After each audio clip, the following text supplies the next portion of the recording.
సాధారణంగా సినిమాల్లో హీరో గెలవాలి, విలన్ని కొట్టాలి, హీరోయిన్‌ని పెళ్లి చేసుకోవాలి. కానీ 1983లో వచ్చిన 'సాగర సంగమంలో' హీరో ఒక ఫెయిల్యూర్. ప్రేమలో ఓడిపోతాడు, కెరియర్‌లో ఓడిపోతాడు. చివరికి తాగుబోతుగా మారి చనిపోతాడు. అయినా సరే ఈ సినిమా 500 రోజులు ఆడింది. ప్రతి మొగాడు డాన్స్ నేర్చుకోవాలని ఆశపడేలా చేసిన ఈ సినిమా వెనుక మనకు తెలియని కొన్ని ఆసక్తికరమైన నిజాలున్నాయి. ఆ బావి మీద డాన్స్ సీన్ వెనుక ఉన్న అసలు కథ ఏంటి?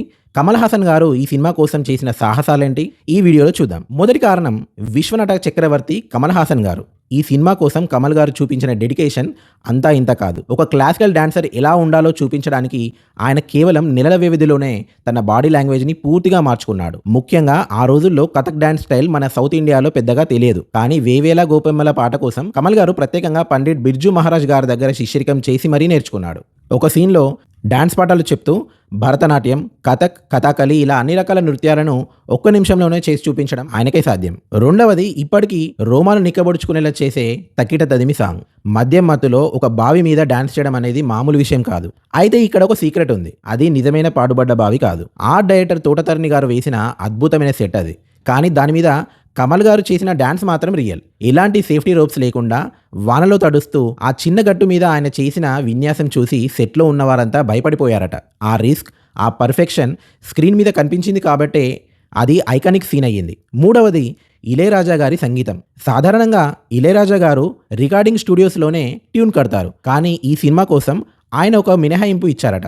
దర్శకుడు కె విశ్వనాథ్ గారు, నిర్మాత ఏడిద నాగేశ్వరరావు గారి కోసం వాళ్ళ ఆఫీస్కి వచ్చి మరీ ట్యూన్ కట్టారట. మౌనమేలనవి పాటలో వచ్చే ఆ వైలిన్ బిట్, క్లైమాక్స్లో వచ్చే ఎమోషనల్ బ్యాక్గ్రౌండ్ స్కోర్ ప్రేక్షకుల చేత కన్నీళ్లు పెట్టించాయి. ఇప్పటికీ ఈ పాటలు వింటుంటే మనసు బరువెక్కుతుంది. నాలుగవది, అప్పట్లో ఎవరు ఊహించని ఒక స్వచ్ఛమైన ప్రేమ కథ. హీరోయిన్ జయప్రద గారు పెళ్ళై భర్తను కోల్పోయిన స్త్రీ. హీరో ఆమెని ప్రేమిస్తాడు, కానీ ఆ విషయం ఎప్పుడూ చెప్పడు.